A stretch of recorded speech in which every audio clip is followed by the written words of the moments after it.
Hello foodies, welcome back. ఈరోజు మన kitchen special prawns biryani. ఇంకెందుకు ఆలస్యం, అది ఎలా చేయాలో చూద్దాం పదండి.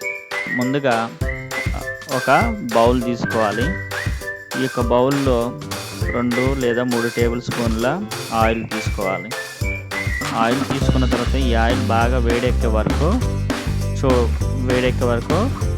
ఉంచుకోవాలి. వేడెక్కిన తర్వాత ఇందులో మనకు బిర్యానీ దినుసులు, దాల్చిన చెక్క, లవంగ మొగ్గ, ధనియాలు, తర్వాత యాలకులు, ఇవన్నీ బాగా వేగే వరకు మనం ఇందులో ఉంచుకున్న తర్వాత బాగా వేగే వరకు వీటిని వేపాలి. వేగిన తర్వాత ఇందులో మనం ముందుగా కట్ చేసి పెట్టుకున్నటువంటి ఉల్లిపాయ ముక్కలు, పచ్చిమిరకాయ ముక్కలు, ఉల్లిపాయ ముక్కలు, పచ్చిమిరకాయ ముక్కలు, ఇవి కూడా బాగా వేగే వరకు ఈ బిర్యానీ దినుసులతో పాటు ఈ ఆయిల్లో వేయించుకోవాలి. ఎందుకంటే ఈ పచ్చిమిర్చి, ఉల్లిపాయలు వేయడం వల్ల కొంచెం టేస్ట్ అనేది మన బిర్యానీకి బాగా వస్తుంది అన్నమాట. చూశారు కదా, ఇట్లా బాగా వేగిన తర్వాత నేను 1/2 kg 500 grams రైస్ తీసుకున్నాను. 500 grams మనకు వచ్చేసరికి 1 లీటరు వరకు వాటర్ పడుతుంది అన్నమాట. ఈ 1 లీటర్ వాటర్ వేసుకొని ఇందులో రుచికి తగినంత ఉప్పు, అంటే 1 టేబుల్ స్పూన్ అవ్వచ్చు, 2 టేబుల్ స్పూన్లు అవ్వచ్చు, మీరు తీసుకుంటే అంత. నేను రుచికి తగినంత ఉప్పు అనేది తీసుకున్నాను.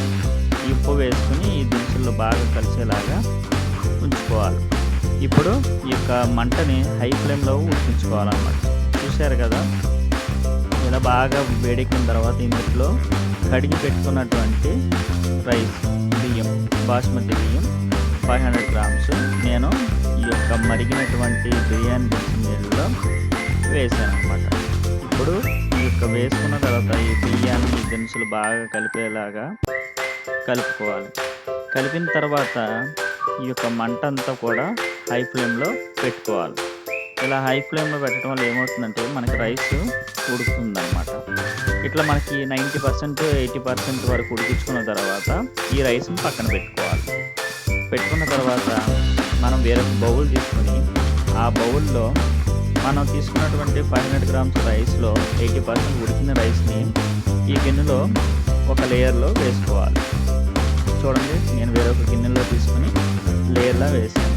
ఇలా లేయర్లో వేసిన తర్వాత ఇప్పుడు మనం ముందుగా రెడీ చేసుకున్నటువంటి ప్రాన్స్ ఏదైతే మసాలా గ్రేవీ ఉందో, ఈ యొక్క ప్రాన్స్ మసాలా గ్రేవీ అంతా కూడా లేయర్ల పైన వేసుకోవాలి. ఇదిగో ఇలా వేయాలి.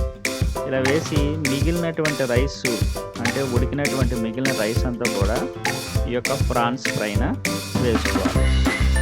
ఇలా వేయడం వల్ల మనకి ఒక లేయర్ అంతా కూడా సరిపోతుంది. కాబట్టి మిగిలిన రైస్ అంతా కూడా నేను ఈ ప్రాన్స్ పైన వేస్తున్నాను. ఇలా వేసి శుభ్రంగా నీట్గా చదువుకోవాలి. ఇట్లా కొంచెం లో ఫ్లేమ్లో పెట్టుకుని ఒక 10 నిమిషాలు ఉడికించుకోవాలి. ఉడికించుకున్న తర్వాత ఇందులో కొత్తిమీర, కొంచెం పుదీనా, ఇంకొంచెం మీకు ఫుడ్ కలర్ కావాలంటే మీరు ఫుడ్ కలర్ యూజ్ చేసుకోవచ్చు. నేను ఫుడ్ కలర్ ఏం యూజ్ చేయట్లేదు. నేను న్యాచురల్గానే, సహజంగానే బిర్యానీ అనేది రెడీ అవుతుంది అన్నమాట. చూశారు కదా, చూడండి, నేను ఇప్పుడు పుదీనా వేసి ఒక 10 నిమిషాల నుంచి 15 నిమిషాల వరకు ఉడకబెడతాను అన్నమాట. ఇలా ఉడికిన తర్వాత మనకు నోరూరించే ప్రాన్స్ బిర్యానీ అనేది రెడీ అయిందన్నమాట. చూశారు కదా, మీకు ఈ వీడియో నచ్చినట్లయితే లైక్ చేయండి, కామెంట్ చేయండి, సబ్స్క్రైబ్ చేయండి. నోరూరించే prawns fry biryani ready. Thank you for watching this video.